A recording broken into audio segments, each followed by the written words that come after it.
Thanks to all of you that have taken part in this 12 question series. I hope you're enjoying it. I'm enjoying it. Today, it's time to talk about your answers to the 12 questions about Brock Lesnar. If you're not familiar with this concept, the explanation of how it works is all in the description box down below, as well as some other pertinent information that you should check out. All right, so here we go. I'm going to go through your answers to these 12 questions and kind of share my thoughts on them. Number one was, were you a Brock Lesnar fan during his first run in 2002 to 2004? Most of you said yes. Number two, what were your thoughts when he left WWE after WrestleMania 20? It was kind of a mixed bag. Some people understood. Many people were upset. Some people were indifferent because they just didn't care. It caught many of you by surprise from what it seems like. Number three, did you honestly expect him to return to the WWE? Again, kind of a mixed bag. Some yes and some no. And I will say this. I wasn't really a huge Lesnar guy in 2002 to 2004. It's funny, the guys I was watching wrestling with at that time, they were all about Brock Lesnar. And I was all about Dave Batista, or Deacon Batista at the time, and they were clowning me at the beginning. Like, this bum's not going to do anything. He's just another fucking muscle freak. I said, well, what the fuck's the difference with Brock Lesnar? My thoughts on him after leaving WrestleMania 20, frankly, was good fucking riddance. If you're going to go out there and go out in that way in that match against Goldberg at the Garden, then fuck you. So did I ever expect him to return? I'll always say never when it comes to professional wrestling. Number four, did you want him to return to WWE? A lot of you said yes. Most of you said yes. Me, I was kind of, it never hurts. It's another established name from the past. But then I was like, you know what? Fuck him. So I've always kind of had mixed feelings about Brock, honestly. Number five, are you glad Lesnar's back in the WWE? And again, most of you said yes. And in this case, I'm kind of, it's a mixed bag. It's nice to have somebody, though, that feels like a special attraction, somebody that's not overexposed, somebody that seems to tend to only work the big shows, if you will, and makes those big shows feel a little bit more important because he's involved. That is something that I do like about Brock Lesnar and the way he is being featured in WWE. What are your thoughts on his run so far? Number six, and I already kind of answered this. A lot of you haven't really been fans. You don't like the fact that he's part-time, although some of you are kind of like me. The fact that he's featured as a special attraction is something that you like. A lot of you bitched, and legitimately so, about the fact you bring him back, and in his first match at Extreme Rules 2012, he does the job to John Cena. You wasted 3 matches with him with Triple H when maybe there was only a need for 1. And again, I get that type of stuff too. So a lot of you, frankly, weren't really that big on how Lesnar's run has gone over the past 2+ years with his return to WWE. Number 7, what were or are your thoughts on Lesnar ending the streak? And most of you hated it for a variety of different reasons, whether it be Lesnar being a part-timer himself. You don't see where, this made a lot of sense. The same guy who couldn't beat Triple H last year at WrestleMania now can beat freaking Undertaker at WrestleMania. The same guy that couldn't beat John Cena at Extreme Rules 2012 can now beat an undefeated Undertaker at WrestleMania.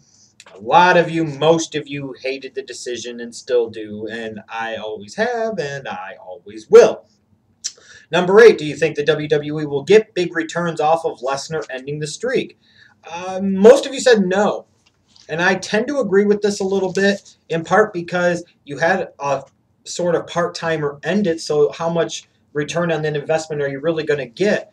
And how much longer is Lesnar going to wrestle? And also, a lot of you were fearful of the fact that, eventually he's going to be served up to the John Cena monster, and you just don't know how much you're really going to get. And you definitely won't get what you maybe should have gotten out of it. Number 9, is Brock Lesnar partly to blame for the decade of Cena? And you were mixed on this. Some of you said no, he really shouldn't be to blame because WWE was already getting ready to push him anyways, so Lesnar leaving really didn't impact things one way or another. Now, on the flip side, I believe the exact opposite, that you can't solely blame Brock Lesnar, but it definitely was a contributing factor, so I find it very ironic that so many people want Brock Lesnar to beat John Cena so bad at SummerSlam for the title when Brock Lesnar leaving opened up a path, opened up a door to John Cena ascending to the top at a place where he has reigned supreme for the past 9+ years in the company. I mean, that's clearly what happened. Lesnar goes, Cena is there. That's not saying Cena still wouldn't have been a top guy. He definitely would have with Lesnar around, but maybe he wouldn't have been so pounded and so forced down our damn throats. So I do hold Lesnar at least a little bit responsible. So that's where I find the great irony. Now people want Lesnar to come kill the monster that he, in part, helped create.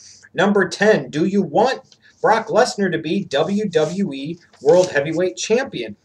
Many of you said no. And many of you said yes, but it was a qualifier. It wasn't so much that you wanted Brock Lesnar to win the title because you wanted Brock Lesnar to win the title. You wanted Brock Lesnar to win the title because you're tired of Cena or you're tired of Orton having the fucking belt. And you're looking at potential future matchups for Brock Lesnar, who he could do the job for. Which to me kind of says, does he really need to win that title then? We don't want him to win the title because of Brock Lesnar winning the title. There are all these other extemporaneous kind of outside forces and reasons that are leading you to want him to win the title. I thought that was very interesting. Very few people actually said that wanted Brock Lesnar to win the title, that it was just because they wanted Brock Lesnar to win the title. No other bullshit, no other stipulations. Number 11, are you okay with a part-time guy holding the belt until WrestleMania 31? And the majority answer here was no. There were some that said yes. Now, some I don't think understood what I was getting at. I believe I said in the questions video, and maybe I didn't specify this enough, and if I didn't, I apologize, that we're talking about Brock Lesnar maybe only working 2 or 3 pay-per-views between SummerSlam and WrestleMania, all the while holding that belt the entire time. Some people are saying, well, if he worked every pay-per-view or he appeared on some Raws and da-da-da. No.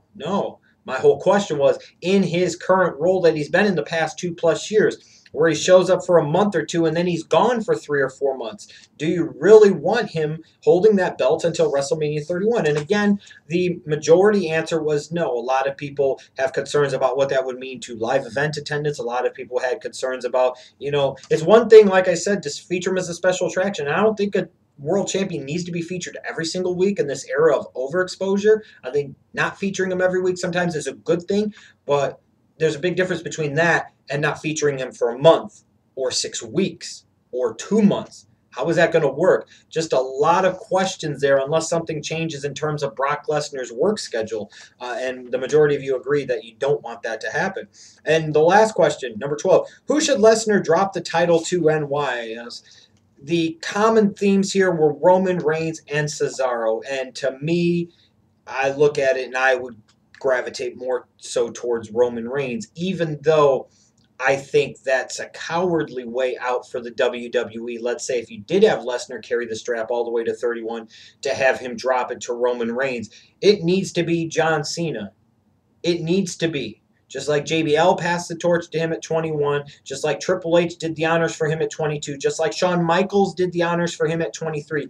It is time for John Cena to step up to the plate and legitimately, cleanly, mind you, do the honors and pass the torch of responsibility, at least somewhat, to Roman Reigns. It would mean so much more for Roman Reigns to beat a John Cena than it would for a Roman Reigns to beat Brock Lesnar. I assure you and I promise you. Thanks again to all of you that gave your answers to these questions that I proposed to you on Saturday. I'll be back again Saturday with another 12 questions video pertaining to some type of wrestling topic. Make sure you check out some of the other great content here on OTRS Central. I'll see you later.